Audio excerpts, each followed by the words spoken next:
स्वातंत्र्य दिनी झेंडा फडकतो, गीत वाजतात, भाषण होतात, चॉकलेट वाटल्या जातात आणि दुसऱ्या दिवशी विसरलं जातं सगळं। मग सांगा हेच का स्वातंत्र्य? मित्रांनो, तुम्हीच सांगा स्वातंत्र्य म्हणजे काय? फक्त घोषणाची आरोळी, फक्त झेंड्याच्या छायेत सेल्फी? नाही रे नाही। स्वातंत्र्य म्हणजे स्वतःच्या जमिनीवर गर्वाने उभं राहण्याचा अधिकार, स्वतःचा विचार मांडण्याचं स्वातंत्र्य, अन्यायाविरुद्ध उभं राहण्याचं सामर्थ्य।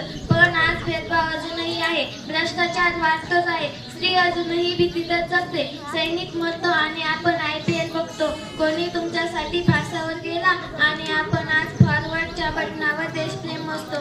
भगतसिंग म्हणतात, मी युद्ध केलं, तुम्ही फक्त शपथ तरी घ्या।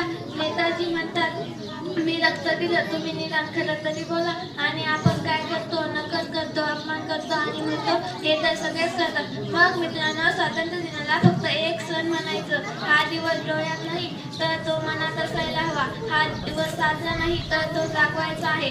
आज मी जेथे उभे आहे तिथून मी फक्त एकच वाक्य ओरडून सांगते, आज मी जेथे उभे आहे तिथून मी फक्त एकच वाक्य ओरडून सांगते, झेंडा फडकवणं सोपं आहे, झेंडा फडकवणं सोपं आहे, पण त्यासाठी योग्य असणं कठीण आहे, पण त्यासाठी योग्य असणं कठीण आहे। आजच ठरवा, रणात उतरलेला भारतीय होईल, मी देशाला सलामत करणार नाही तर देशासाठी कायम सज्ज राहील, देशाचे संविधान, नियम आणि कायद्याचे पालन करील, देश प्रथम हेच माझं ब्रीदवाक्य असेल, कारण देश तेव्हाच बदलतो जेव्हा युवक गप्प बसत नाही तर विचार करतात, जेव्हा विद्यार्थी विचार करायला लागतात तेव्हा नवक्रांती घडते आणि जेव्हा जनता फक्त बघत नाही तर ती झेंडा उभारण्या उभी राहते। म्हणून मित्रांनो, माझा देश माझा स्वाभिमान, माझा भारत माझं ब्रीदवाक्य। जय हिंद, जय भारत।